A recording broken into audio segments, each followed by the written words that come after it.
രാജേച്ചിയുടെ family, പിന്നെ അതുപോലെ തന്നെ എൻ്റെ കുടുംബശ്രീന്ന് ഞങ്ങൾ പോയിട്ടുണ്ടായിരുന്നു. അതും നല്ലൊരു എക്സ്പീരിയൻസ്, നല്ല അടിപൊളി ഒരു യാത്ര തന്നെയായിരുന്നു.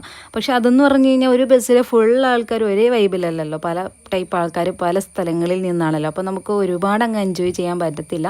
എന്നാലും കുടുംബശ്രീയുടെ ഇതിൽ നിന്ന് നമ്മൾ പോയ സമയത്തൊക്കെ നല്ല അടിപൊളി ട്രിപ്പിൻ്റെ ഓവറോൾ എന്ന് പറയുന്നത് ബേബി സാറായിരുന്നു കേട്ടോ. ബേബി സാറ് ഫാമിലിയും കൊച്ചുണ്ടായിരുന്നു. പിന്നെ അതുപോലെ തന്നെ എല്ലാവരുടെ പേരെടുത്ത് പറയാനുണ്ട്, അതുപോലെ ഒരേ വൈബ്. ആദ്യം നമ്മൾ പോയത് പൊന്മുടി ഡാമിലേക്കാണ് കേട്ടോ. പക്ഷെ അവിടെ വെള്ളം ഉണ്ടായിരുന്നില്ല, അത് കാരണം കാണാൻ അത്ര ഭംഗിയായിട്ടൊന്നും തോന്നിയില്ല. എന്നാലും ഞങ്ങൾ അവിടെയൊക്കെ നിന്ന് എല്ലാവരും ഫോട്ടോയൊക്കെ എടുത്തു, കുറേ ഗ്രൂപ്പ് ഫോട്ടോയൊക്കെ എടുത്തു, കുറേ സെൽഫി എടുത്തു, ഫാമിലി ഫോട്ടോസ് എടുത്തു, അങ്ങനെ സിംഗിൾ ഫോട്ടോസൊക്കെ. അങ്ങനെ അടിപൊളിയായിരുന്നു. അവിടെ കുറച്ച് സമയം ചെലവഴിച്ചു. ശരിക്കും ആ ഒരു പാലത്തിലൂടെ ഒത്തിരി വാഹനങ്ങളൊക്കെ അങ്ങോട്ടും ഇങ്ങോട്ടും പോകുന്നുണ്ടായിരുന്നു കേട്ടോ. അതുകൊണ്ട് തന്നെ നമുക്ക് ഫോട്ടോ എടുക്കുന്ന സമയത്തൊക്കെ എന്താ പറയുക, അവർക്ക് ബുദ്ധിമുട്ടായിരുന്നു യാത്രക്കാർക്ക്.